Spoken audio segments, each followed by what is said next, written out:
धन्यवाद। मित्रों, आज जिस विषय को लेकर मैं आपके बीच आई हूँ वो आप बहुत दिन से दिल्ली सरकार का नाटक नौटंकी देख रहे हैं और कुछ बड़े बड़े इश्तिहार जो लगातार दिल्ली की जनता जिन इश्तिहारों से वाकिफ है कि मास्क भी पहना है तो उस पर मुख्यमंत्री का फोटो छपा हुआ मिलता है।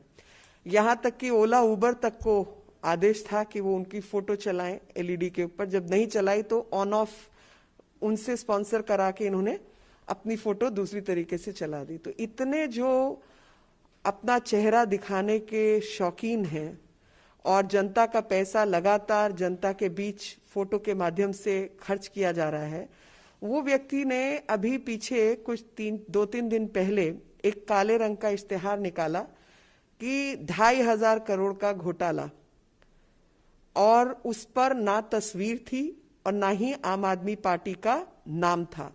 यानी उस इश्तिहार को स्पॉन्सर करने वाले लोग, इस शब्दावली का इस्तेमाल करने वाले लोग, ओनरशिप जाहिर करने वाले लोग इर्रिस्पॉन्सिबल हैं। वो यहीं से जाहिर होता है कि अपना चेहरा दिखाने के, छपवाने के, छपास के शौकीन व्यक्ति ने अपना चेहरा क्यों नहीं छपवाया। तो वो इसलिए नहीं छपवाया क्योंकि उसके ऊपर डेफेमेशन का केस बनता था, झूठ बोलने के लिए और बेबयानी करने के लिए। मेरे को एक शेर याद आ रहा है और वो है, इश्तिहारों ने दिखा दी है असलियत कुछ चेहरों की, दिखा दी है इश्तिहारों ने असलियत कुछ चेहरों की, जो टोपी पहनकर टोपी पहनाने का काम करते हैं। अब आप सोचेंगे कि टोपी पहनाने का काम कैसे, तो मैं आपको बताना चाहती हूं कि टोपी पहनाने का काम ऐसे कि 2012 के अंदर म्युनिसिपल कॉरपोरेशन का ट्राइफर्केशन हुआ। 3 हिस्सों में म्युनिसिपैलिटी को बांटा गया और म्युनिसिपैलिटी को बांटने वाली जो सरकार है वो कांग्रेस की सरकार थी। उसके बाद एक कैबिनेट डिसीजन हुआ और कैबिनेट डिसीजन की तारीख है 16 मार्च 2012 की। और उस कैबिनेट डिसीजन में कहा गया, जो काउंसिल ऑफ मिनिस्टर्स का 19 मार्च को जो कम्युनिकेट हुआ, The headquarters of East Delhi Municipal Corporation will function from Udyog Sadan, Patpatganj Industrial Area. The headquarters of North Delhi MCD will function from SPM, Shama Prasad Mukherjee Civic Center Building, Minto Road, New Delhi. The headquarters of South Delhi Municipal Corporation would also function from SPM Center Building temporarily pending construction of a building of its own on a piece of land allotted to MCD at Dwarka. यानी द्वारका में SDMC को जमीन allocate हुई, लेकिन वहां पर अभी बना नहीं था, कुछ स्ट्रक्चर नहीं था, तो एक हिस्सा सिविक सेंटर का साउथ एमसीडी को दिया गया कि ये यहाँ पर इस ब्लॉक से पार्किंग समेत इस अधिकार के साथ यहाँ से ऑपरेट करेंगे। और जब ये यहाँ से ऑपरेट करेंगे, जब तक कि इनका अपना दफ्तर द्वारका में बन नहीं जाता, जो इसके लिए जमीन जो है निकाल ली गई थी। उसके बाद जो कमिश्नर थे यूनिफाइड एमसीडी के, उन्होंने वेरियस फ्लोर्स जो है बिटवीन नॉर्थ और साउथ एमसीडी उनको डिवीजन किया। वो भी लिखित में ऑर्डर है 4 अप्रैल 2012 का। नॉर्थ एमसीडी कॉर्पोरेशन में claim maintenance charges from this SDMC corporation as to be decided by the director local bodies. Urban local bodies की बात हो रही है तो म्यूनिसिपैलिटी के जो डायरेक्टर हैं वही तय करेंगे कि मेंटेनेंस चार्जेस क्या होंगे। उसके बाद एक कमेटी का गठन हुआ जिसमें 50-50% दोनों एसडीएमसी और नॉर्थ एमसीडी वाले अफसरों को बिठाया गया, जिसका 13 जनवरी 2012 का ऑर्डर है, जिसमें उन्होंने कहा कि facility management charges including housekeeping, O&M यानी maintenance of electrical mechanical equipments, electricity consumption charges, water consumption charges, charges for deployment of security personnel, any other charge for the common works of services, or any other expenditure which is made for both corporations.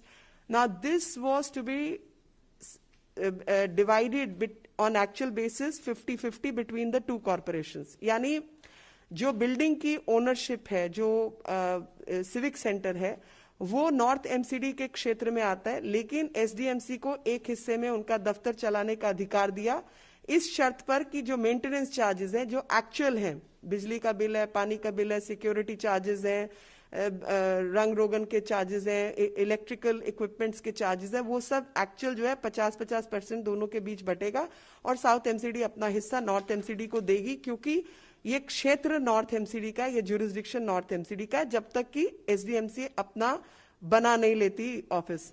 अब देखिए चालाकी और शातिरपना कि 2015 के अंदर जब इनकी सरकार आ चुकी है दिल्ली में, तो एक अफसर, आप सबको पता है कि अफसरों की नियुक्ति कहने को एमसीडीज जो हैं बीजेपी चलाती है, क्योंकि बीजेपी के इलेक्टेड रिप्रेजेंटेटिव्स हैं, लेकिन जो अफसर हैं उनकी नियुक्ति दिल्ली सरकार ही करती है।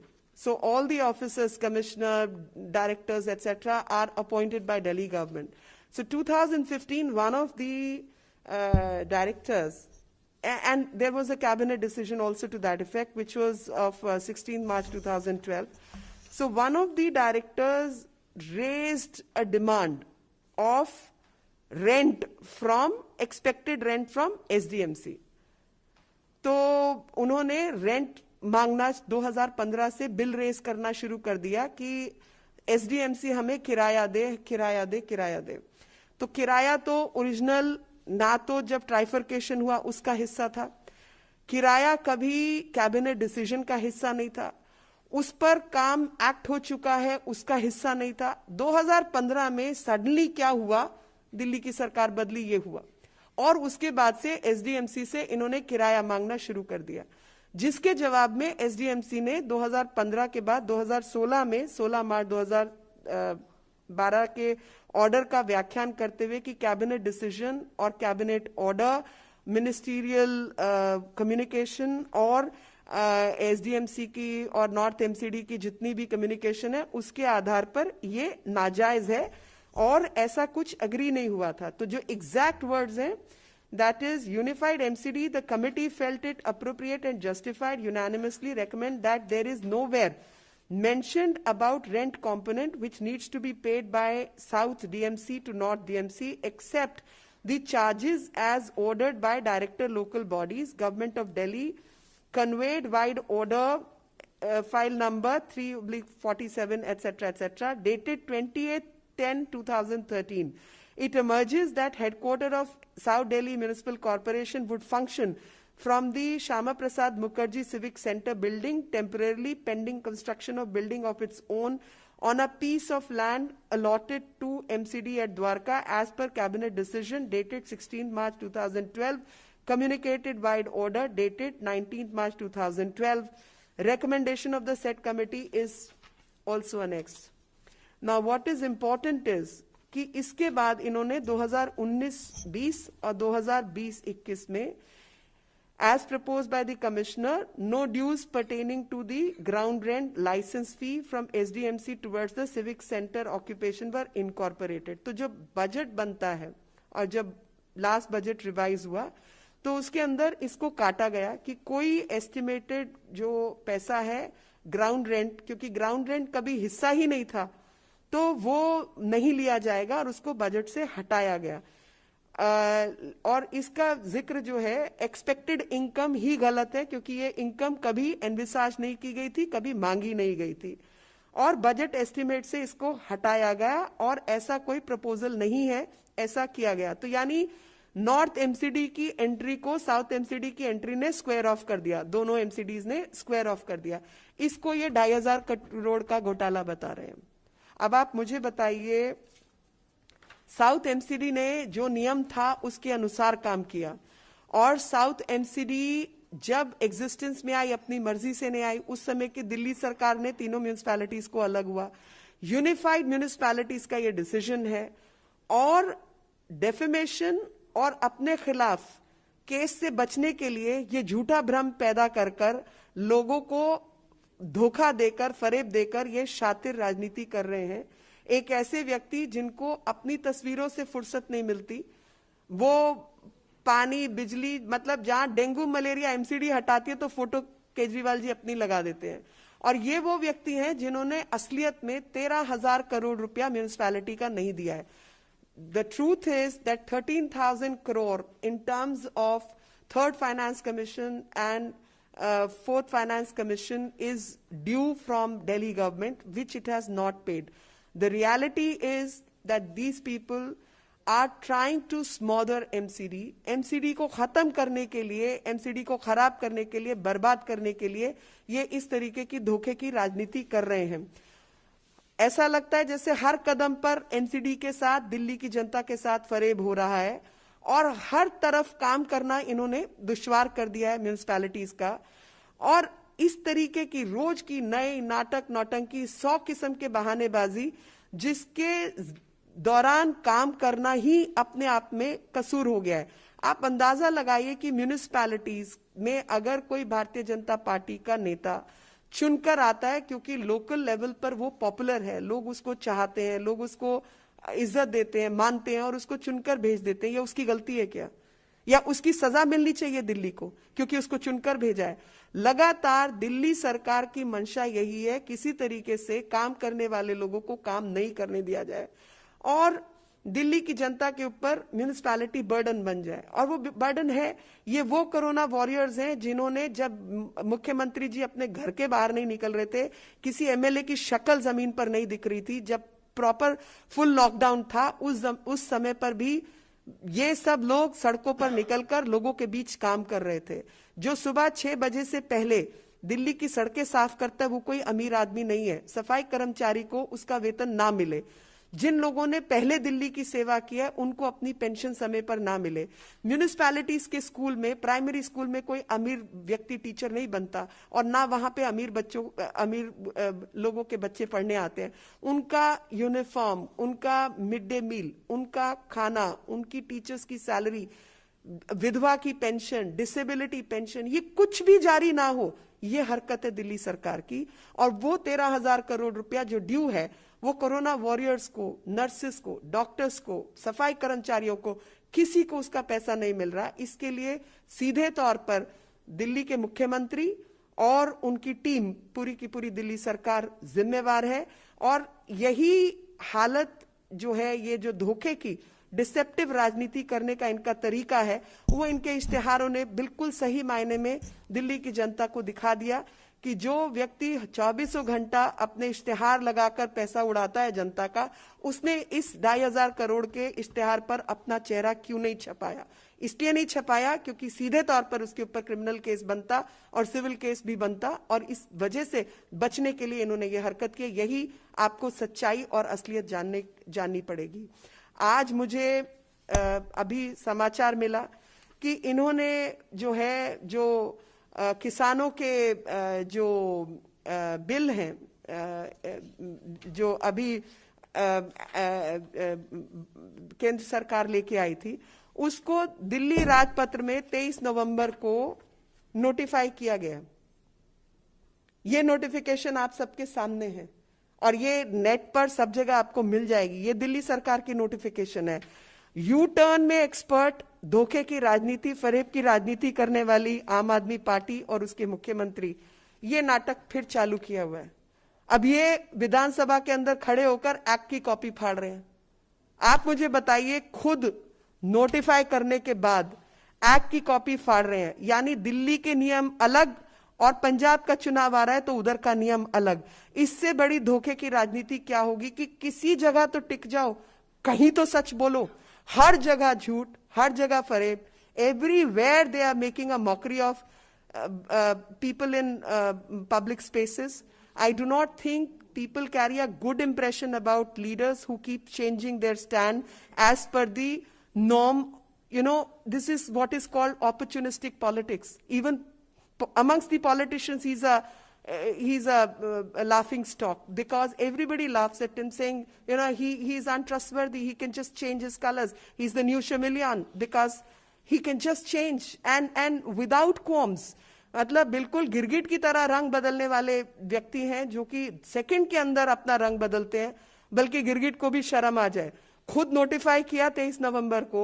आज नाटक नौटंकी विधानसभा में चालू हो गई और सबको पता है कि विधानसभा की जो प्रोसीडिंग्स हैं वो प्रिविलेज कम्युनिकेशन है।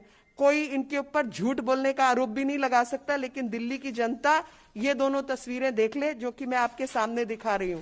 एक तरफ गैजेट की नोटिफिकेशन है, दूसरी तरफ आज का नाटक है। यू टर्न में एक्सपर्ट, ये दो चेहरे हैं इनके, डुप्लिसिटस।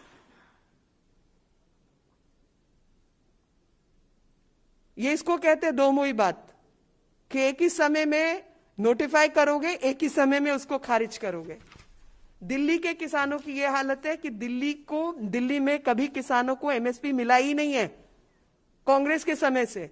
और जो ये फ्री बिजली फ्री पानी की बात करते हैं ना, तो मैं याद दिलाना चाहती हूं कि दिल्ली के किसान को कोई सब्सिडी नहीं है, कमर्शियल रेट पे करता है वो, और पानी तक नहीं है उसके पास। पानी भी ग्राउंड वाटर लेता है वो, वहां ना पीने का पानी है ना नहाने धोने का पानी है। दिल्ली के देहात में जरा जाके आप हालत देखिए। और देहात क्या, मेरी तो नई दिल्ली कॉन्स्टिट्यूएंसी है, मेरी कॉन्स्टिट्यूएंसी के अंदर 2-4 दिन पहले कोड़ी बस्ती के अंदर मैंने वहां पर सोलर लाइटिंग का प्रबंध करवाया, इसलिए कि वो लोग रोते हुए मेरे पास आए थे। कोड़ी व्यक्ति, लेपर कॉलोनी, उससे गरीब तो कोई नहीं है ना। एक कमरे के घर में 1600 से 1800 रुपए का उनका बिल आता है, और वो रोते हुए आए कि हम 1600-1800 रुपए बहन जी नहीं दे सकते, आप कुछ परमानेंट सोल्यूशन दीजिए। किसी से कहकर वहां पर सोलर लाइटिंग का इंतजाम कराया, क्योंकि दिल्ली में 1600 से 1800 रुपया अगर एक कमरे का खर्चा आ रहा है और कोड़ी कॉलोनी जैसे लोग उसको नहीं दे पा रहे हैं, तो इनकी सब्सिडी जा कहां रही है? किसके साथ मिली भगत करके ये सब्सिडी का पैसा उड़ा रहे हैं? वो एक अलग अपने आप में कहानी है। और ये नई दिल्ली की हालत है। इन्हीं शब्दों के साथ मैं आपका आभार व्यक्त करना चाहती हूं। अगर कोई प्रश्न है तो आप पूछ सकते हैं। हाँ, संजय। आपने अमित केजरीवाल की बात की, उन्होंने नोटिफाई किया डायरेक्ट नोटिफिकेशन किसानों के शांति में, लेकिन आम आदमी पार्टी का यही आरोप था कि अरविंद केजरीवाल को नजरबंद तक कर दिया था दिल्ली से। देखिए, वो नजरबंद तो क्या, उन्होंने दिल्ली को नजरअंदाज किया हुआ है और म्यूनिसपैलिटीज को नजरअंदाज किया हुआ है, क्योंकि म्यूनिसपैलिटी के बिना कोई भी शहर नहीं चल सकता। ये सब जानते हैं। अर्बन लोकल बॉडीज के बारे में मैं आपको एक पुराना जिक्र जरूर बताना चाहती हूं, और वो है कि पूरी दुनिया में जहां जहां अर्बन लोकल बॉडीज हैं उनको ताकत देने का काम किया जाता है, क्योंकि सफाई, पानी, सड़कों की मेंटेनेंस, इस तरीके का काम उनके पास रहता है। दिल्ली में ठीक उसका उल्टा काम हुआ है। लेकिन ये जब चुनावी राजनीति में आने वाले थे, उस समय पर इन्होंने किताब निकाली थी जिसका नाम था स्वराज, और ये मैं आपके माध्यम से इनको चैलेंज भी करती हूं, और फिर वापस इनका डुप्लिसिटस दो मुई चेहरा दिखाना चाहती हूं, जिसमें इन्होंने कहा था कि अगर हम पावर में आएंगे तो हम अर्बन लोकल बॉडीज को ताकत देंगे, और हम 20% budgetary allocation urban local bodies को देंगे, यानी म्यूनिसपैलिटीज को 20% दिल्ली के बजट का हिस्सा मिलना था। इनका बजट बढ़ता गया, लेकिन दिल्ली के बजट में इन्होंने म्यूनिसपैलिटीज को पहले, मतलब जो लड़ाई है वो 3 या 4% की है, 4 या 5% मिल रहा है। 7 या 8% की रिक्वायरमेंट थी जो इन्होंने नहीं दी है। अब जो नया फाइनेंस कमीशन है उसके मुताबिक 12% दिल्ली का बजट म्यूनिसपैलिटीज को मिलना चाहिए। कहां वायदा 20% का किया और कहां 8% भी उनको नहीं दिया। ये इनका चेहरा है। और जहां तक नजर बंद की बात है, तो मैंने आपको पहले भी कहा कि ये उससे एक दिन पहले ठीक किसी पार्टी वार्टी में गए हुए थे, शादी ब्याह अटेंड किया, तो मुझे नहीं पता क्या खाया पिया जो आराम कर रहे थे। ये he was resting at home and not really was under house arrest. तो नजर बंद नहीं, इन्होंने दिल्ली को नजरअंदाज किया है और नजरें बंद कर रखी हैं। तो गुजारिश है कि नजरें इनायत करें दिल्ली की म्यूनिसपैलिटी पर और 13,000 करोड़ उनका वापस करें।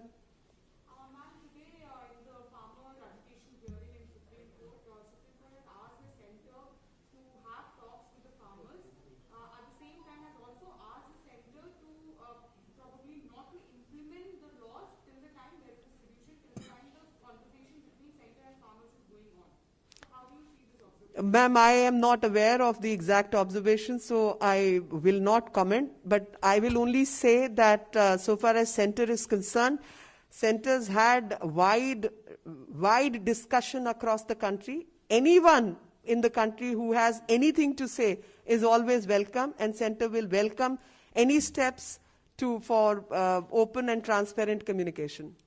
मित्रों में से एक रिक्वेस्ट है कि पहले एमसीडी को लेकर यदि कोई आपका क्वेश्चन हो दिल्ली सरकार को लेकर तो उस पर प्रश्न करें. Ma'am, today is a special session by Delhi government.